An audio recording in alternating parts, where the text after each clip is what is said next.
So thank you. Thank you everyone for coming along to the ML Ops panel. I have the easiest job here and the most fun job. So my name is Simon, and my job today is to ask all of the questions, my personal questions, and have them answered by this fine group of both local and international, I'm just going to say it, celebrities, both in the data and the ML Ops space.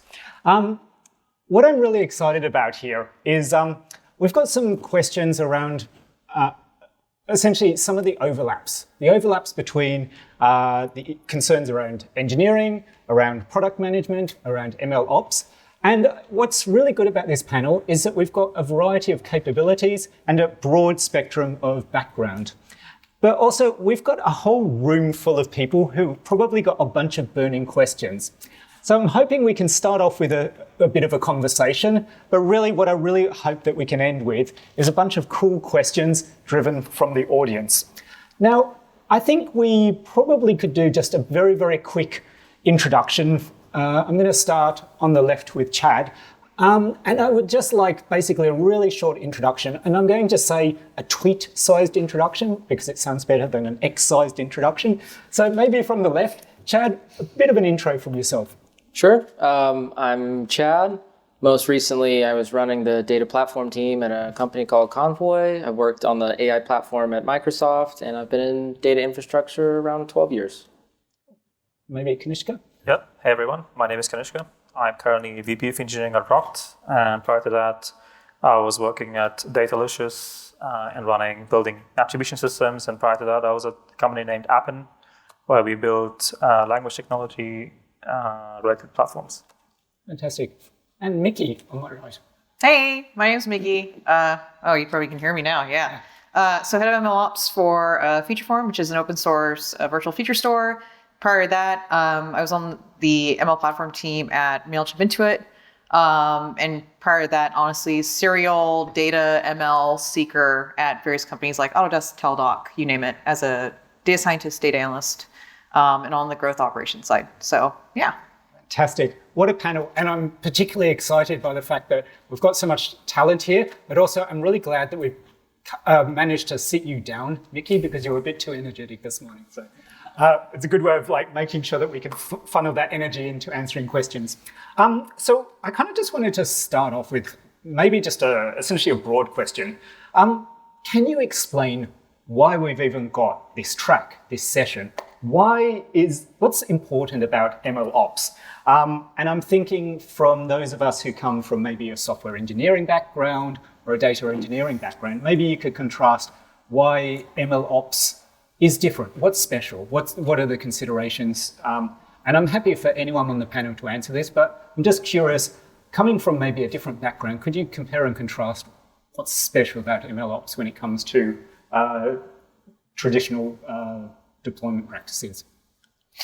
Yeah, I think there's a couple different components. The easiest one would be to point out the data situation, which is that the model that you're training is heavily coupled with the data quality and the type of data that you have.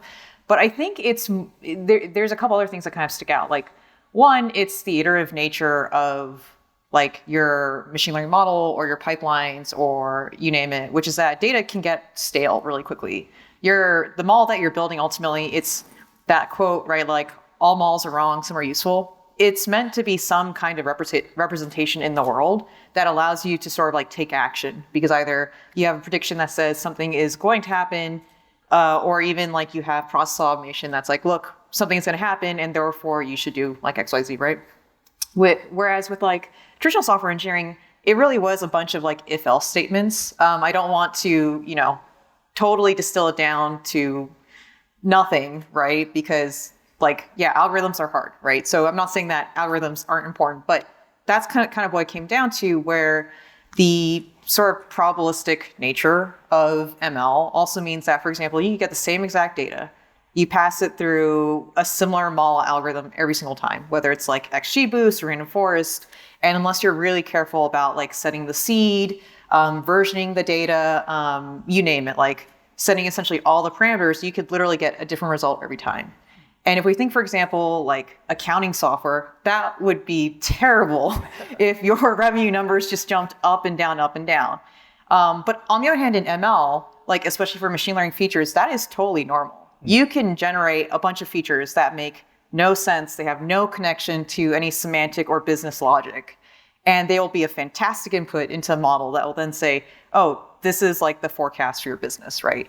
So I think that's what makes it kind of really different from traditional software is the uncertainty and like the, kind of like a game of roulette. You don't know what you're going to get. That's a feature. That's not a bug of ML. As someone who looks at build lights, I don't like that described. Casino language. Kanishka, maybe you could build on that. What do you think some of the compare and contrast are from traditional software engineering? I think Nikki's, you summed up so well, it's really hard to add anything on, because I was basically thinking about the same points. The main thing that stands out to me is the deterministic and the probabilistic nature of the two systems. That's the main difference I see, and that's where the issue comes into it. Obviously, then I think the iterative nature is pretty much the same. I think the data, you might have data issues in both types of systems, but the main issue is just this probabilistic nature of it. And to add to the complexity of that is you've got to add the hyperparameters, then you've got to version each of those. So you got to be able to look at the chain of all of the different, what result was produced by which model if something goes wrong. And you got to trace the model version, then the hyperparameters used for that version, the data that was used for that model, and it becomes a lot more complex, I think. Okay. I think I might ask Chad pretty much an impossible question here, so I'm gonna give it a go. So across this audience and people attending this conference sort of represent data engineers, analysts, analytics engineers, data scientists. I was wondering, maybe you could just sort of lift up the conversation and almost like describe what are the important characteristics, maybe semantic contracts or syntactic contracts, or what are the important considerations when we're talking about essentially the boundaries between teams and how that might influence some of the considerations from ML ops? Yeah, I think that's a great question. And maybe to answer it, I'll start in the earlier stages of most companies, their original organizational model. When data really first begins to become useful is more of as a business intelligence analytical application. You've got product teams that come out first because you're trying to find product market fit as quickly as you possibly can. Software engineers are shipping features, and usually the data teams are more like support units where they're providing metrics and things like churn analysis and how many customers, purchased the application over the last 30 days and things like that. And the data infrastructure that is required to support a system like that doesn't necessarily need to be extraordinarily high quality. It is okay if there are changes that happen between the producers of the data and the consumers of the data that are not necessarily communicated well. The level of accuracy can be low, right? If my dashboard is off by 10%, nobody's going to die. The business is probably not going to lose a significant amount of revenue. It might be a little bit more work after the fact, but ultimately it is something that we can afford to fix downstream. But as our data and as our company begins to mature over time, and the relevance of machine learning and artificial intelligence increases at the company, those requirements on accuracy and communication begin to change substantially. Now, if my data quality is poor, it does start to have a real impact. My predictions can begin to become wildly off base, and that has real implications for money. And the infrastructure that I've essentially built my entire business off of does not scale to those production use cases. And so when we talk about contracts, really what we're talking about is when a business achieves that scale, you have a data producer that has created data for a totally different purpose than the owner of that artificial intelligence system is now using it for. And the history of the company has not brought those two people together over time for very valid reasons. And the purpose of these contracts is to bridge that gap between the two sides. Yeah, that makes sense. Nikki, Kanishka, do you want to build on that? Anything to add?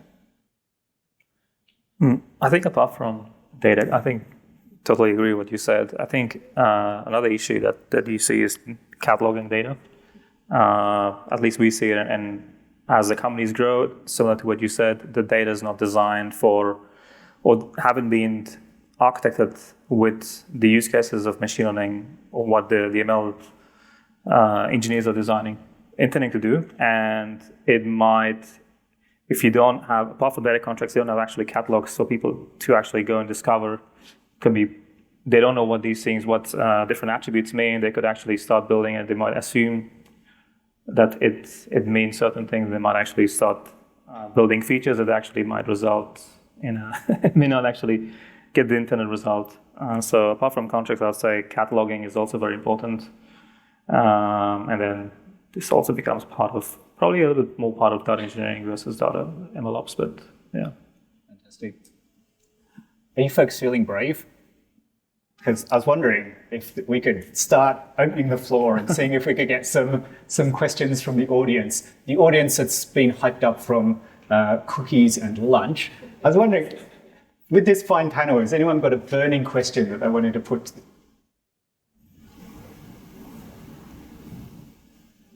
Let me start using this closer.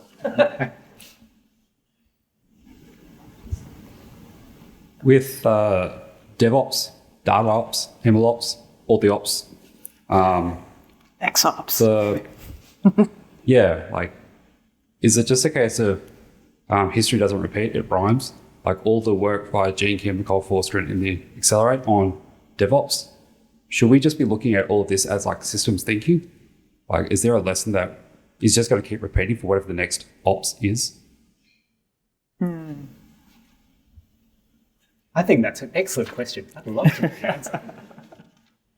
Anyone want to take a run at that? I'm willing to go straight for the throat on this one. Okay, let's just take DevOps and MLOps, for example, right?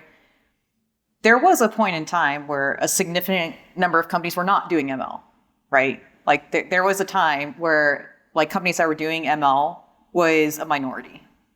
Now we've started seeing that adoption obviously over the years just continue to grow and grow and grow. Now, of course, like companies are in different stages of maturity, right? And more importantly, and this is something that like to me also sort of rubbed me the wrong way about kind of in some ways the Google MLOps maturity model was a lot of people like would take that and say, this is the roadmap for how we build our ML platform. I'm like, okay, so let me use the analogy of, okay, I did bodybuilding for a few years, right? So should I go take Arnold Schwarzenegger's like diet and nutrition and workout plan and that's like my thing? And it's like, no. And more importantly, I'm not going to get to Arnold Schwarzenegger, right? There are plenty of companies who never go to Google scale and they're happy with that, right? So why would we take something that was built for a much more complex company and then try to apply it on like a startup or mid-size? So, but with that being said, right? Okay, so I think we can agree that there are very few industries or companies that will not be doing ML in some shape or form. They might not be training their own models, but they might be hitting external like ML endpoints. They might be partnering or having integrations with companies that are ML and they're passing data back and forth, right? So like in my head over time, I kind of see DevOps like becoming the new ML ops, if that makes sense. Like DevOps was about software in a very specific point in history. But if we assume that most companies are going to be doing ML, then we should also assume that more companies will be adopting it. Now, where it's a little bit different for generative AI, right, is I don't see a lot of LLM ops, right? And I'm willing to die on the hill that I don't think people should necessarily have an ML ops, like an LLM ops stack and an ML ops stack and a DevOps stack. Like I think people should end up picking kind of like the best of the different worlds to really kind of figure stuff out. But I don't see, for example, companies saying, oh yeah, we only need an LLM ops stack and then we don't really care about the data and we don't care about ML and we don't care about good software engineering practices. I just don't see that happening. And the other part too is like the connection to data, like the data to AI or algorithmic centric AI. To me, that's just really weird because once again, going back to the bodybuilding analogy, right? When I was doing bodybuilding, I had a nutritionist and I had a trainer. They worked with me on my lifts, made sure I had a form, they did my programming, but they also made sure that my diet was in line, right? And so like data might be 80% of the power like within a company. But if we look at, for example, even just GPT-4, right, and like Instruct GPT and that whole system from like, I love Andrej Karpathy's State of GPT talk. Data was a huge component of how they were able to get to this amazing product experience that suddenly like random people who were not data engineers, who were not software engineers, even my own family members who are like, oh my God, this new thing like that we've used. I'm like, interesting. You weren't all about the data science when I was doing it as a career 5 years ago. So this is great 5 years late. So I think, I don't know, like I think it's weird that we do divorce like the data and like the algorithmic and ML side. Like I think there is going to be a little bit of a reckoning, but I don't think we need to sustainably continue down the like XOps like specialization. Yeah, I just to add on to what Mickey said a little bit. I think the term you used of systems thinking is exactly correct. Like if you start from first principles and we kind of ask ourselves, what do all these like ops things have in common? Like really it comes down to change management for a particular technical unit of value. For DevOps, it's code. For data ops, it's data. For ML ops, it's machine learning systems. And all of these change management processes are essentially following the same patterns over and over again, right?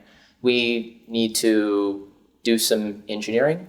We need to have some element of version control. We need to have some element of human-in-the-loop review. We need to have some programmatic way of doing quality checks, preferably through CI/CD. We need some level of deployment. We need to monitor post-deployment. Like all of like the core components of each workflow are actually the same. However, I would say that for each one of these objects, there are unique elements to those workflows which make them different. And the interesting part, I think, is identifying those and spending a lot of time on making those better. So for example, data scientists have a very different workflow in general than a software engineer. Software engineers think a lot about architecting very rigorous, complete, well-designed systems, deploying them and doing a lot of QA. But in data science, it's a lot more about exploration and experimentation. And yeah, we might try a bunch of different features and maybe they're not useful, maybe they are useful, maybe that changes over time. And so our ops model needs to account for those differences.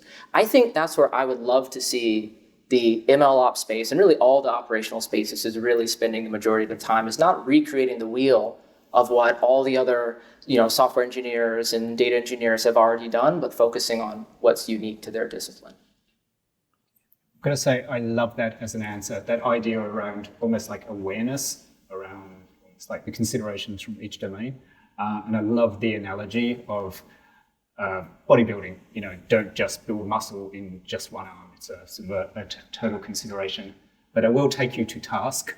I don't think we should ever say the word XOps. It's likely to get a bit of momentum, and I don't think we can stomach that. I did do that to trigger people a little bit. Right, it's working. Congratulations. I'm wondering, are there any other questions that we could jump on?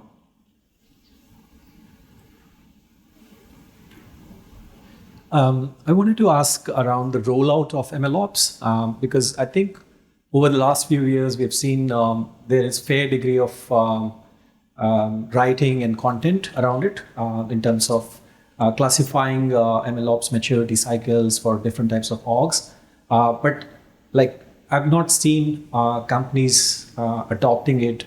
Like smaller ones are more like getting it over the line. They're just starting off putting models to production, so they're more worried around that.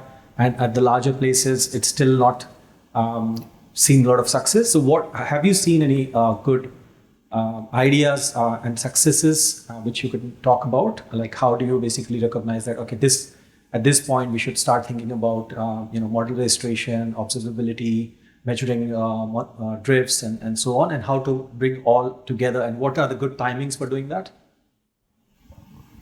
Sure, I can take that because we've gone through that evolution ourselves. I think it highly depends on where you are in terms of what use cases are, whether you're building a real-time machine learning system or a batch system, and how mature the organization is. And it's a business decision. Is it worth actually investing in this and building a separate team, or should it be one person as part of your broader data science machine learning team that is actually automating some part of it?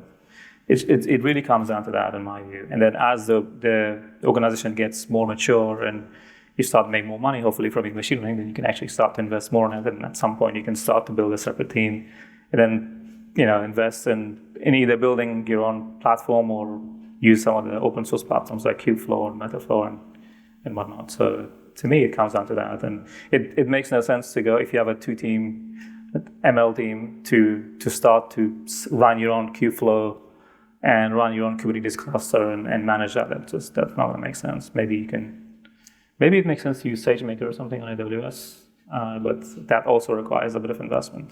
It might make sense to just run EC2 instance and run a cron job and build your ML model, and then that predicts something in batch that is used once a month by someone. That's good enough, in my view. I should interject here that other clouds are available. Or Google Cloud. Yeah, you could use something. Or the other one. Or Azure. All clouds. Anyway, I'm having trouble seeing out there. Are there other questions out there? I'd actually like to add on to that one too. Yeah, please. Hello. Oh, did I unplug it? No, oh no. it's all Okay, good. there we go. Yeah. So actually, this is something we think about a lot, over at Feature Farm, not just because we're a vendor, but also because I've been through so many different cycles of trying to build a platform from scratch. The most painful one, without measure, had to be trying to build an ML platform from scratch when I was working on my own real estate tech startup. It was myself, the founder, and someone else. This was literally 3 years ago, maybe 4 years ago or whatever. And I was just coming directly from the data scientist background, right? And I thought it was totally fair to run pandas off of a bunch of data sets from the different MLSs in the US. They all sort of they contain all the listings for real estate, right? And so they have all the assessor and property and tax information, right? And I was yeah, I'm just gonna toss pandas at this. And of course it wet the bed a little. And I was wow, I really don't know anything about building, architecting and building a good software around ML, right? So, but also I didn't have any resources around me to do that. And that's how I got interested into the MLOps route. Because even, for example, when I was at Teladoc before that, which was in fact a company with more resources, more funding, all that great stuff, we would do a lot of these really weird projects, like the Growth Bandit, the multi-arm bandit, experimentation platform or whatever. But when I'm just trying to build a forecasting model for the marketing team to figure out how many users are actually going to sign up for our product, I developed it in a Jupyter notebook and all that, and then there was no way to actually get it out into production. So having to go through all that, that's kind of where we start thinking about well, what are the layers of the MLOps stack that you really need? And a lot of times, if you're the solo data scientist, a lot of teams and companies can afford to be a lot more theoretical in terms of we're going to create this roadmap for the next 2 years and we're going to execute on it. And you just have to hope that you're not being restructured during that time, that your leadership doesn't leave the company, that your key stakeholder doesn't get moved to a different unit or whatever. To have this grand plan of this is how we're going to architect and build our ML platform. It's almost what's the quote? Man makes a plan and God laughs. That's kind of how it feels like. So honestly, I feel teams that are able to successfully actually execute on a platform, whether it's ML or data, there's things they do differently that you don't hear about, for example, on a place like LinkedIn. So for example, most teams that execute on an ML platform, they do not have a grand roadmap vision, right? They might have a North Star, but a lot of times they're just very strategic and they're what is the most immediate pain point that we can solve? And for a lot of companies, it's going to be different. For some companies, it's we need a single way to serve up inferences, right? For other companies, it's going to be we need to get the actual experimentation figured out. For another company, it's going to be we need to figure out the deployment plan. We need to figure out evaluation, right? Like the AI Alliance, like they had that paper, and it showed that like literally if you, like every company that they had interviewed, it was like almost equal which part they were working on the ML platform, right? So it's identify what's your media pain point, and more importantly, like a lot of times people try to do that by working on an essential part of the platform or of the team. It's like, don't do that. Do not block your existing key stakeholders from delivering on their thing. It's like, pick something small, something that already like has a use case. So for example, DoorDash, they had a platform. I talked to Hien Liu, who runs the team there. And so their problem was experimentation, or yeah, it was an experimental sort of development sandbox, right? So rather than trying to like disrupt the existing process that they had, they're just like, look, you guys just keep doing what we're doing. We'll build a better solution. You try it. And they kind of said like, hey, if it's a better solution, you'll come and do it. So they really applied that product as a platform thinking. And that's kind of the way you really want to do it when it comes to ML ops platform. So if you're solo, just do whatever the hell it takes to get that model out, get that buy-in, build that confidence in your key stakeholders that ML even has value. And then once you do that, then you can start thinking about what's the next step. Okay, now I need to make this repeatable for myself. Now I need to make this repeatable for others. Now I need to scale up users and latency. And so go from that first principles approach instead of like, I need this tool to do this thing. That ultimately is going to come with a lot more baggage. And is it also that at certain points of scale, when you hit that certain scale, you hit certain problems, right? So you may not need, if you're running a real-time system, but you don't have this scale, you may not hit certain types of problems, and you'll hit those as you grow. So yeah, I think so. I actually built the machine learning platform at Convoy. Mickey, that was an amazing. That was amazing. That's literally exactly that's exactly how it worked, down to the T. Every quarter, my team and I would essentially sit down in a big room together after having 30 or 40 conversations with all the data scientists at the company, and we would stack rank what are the problems that we're hearing people talk about most frequently. Right, we're making a big transition to Kafka, and we're trying to train machine learning models off of Kafka streams. Is it really easy to implement Kafka events for our software engineers? That might be a place that we focus. Or maybe we focus on the feature store because we have no centralized place of like storing these features and deploying them like super easily. Or maybe SageMaker is not doing it for us and we have a bunch of complaints there.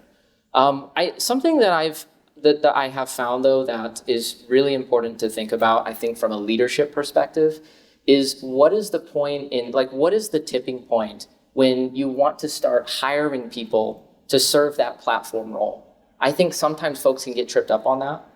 It can come way too early in the process, right? Like you actually have, 2 or 3 or 4 software engineers that are building out platforms for a very small team of data scientists, and the incremental ROI of them going faster is actually quite low. But I've also seen the inverse, where it happens way, way, way too late. I've also seen that, like, one problem, and this is certainly something I ran into at Microsoft, where there wasn't a whole lot of communication between the machine learning platform and the data platform. And those are actually 2 teams that should be marching in absolute lockstep with each other, because a lot of the times the machine learning problems are actually data problems. And you could significantly improve the experience of the data scientist and the artificial intelligence teams by having more of a focus upstream on the data quality and the data modeling and where the data is coming from and latency and so on and so forth. So don't think about machine learning and data as like 2 separate organizations. Think about them as like 2 sides of the same coin. And I think that is a wonderful capstone to finish our panel today. So I know that there were many questions that we didn't get to. I'm hoping that we can use this break so you can actually connect with these fine individuals and hopefully get your questions answered. But please, before we depart, could you just do a round of applause for Chad, Kanishka, and Mickey?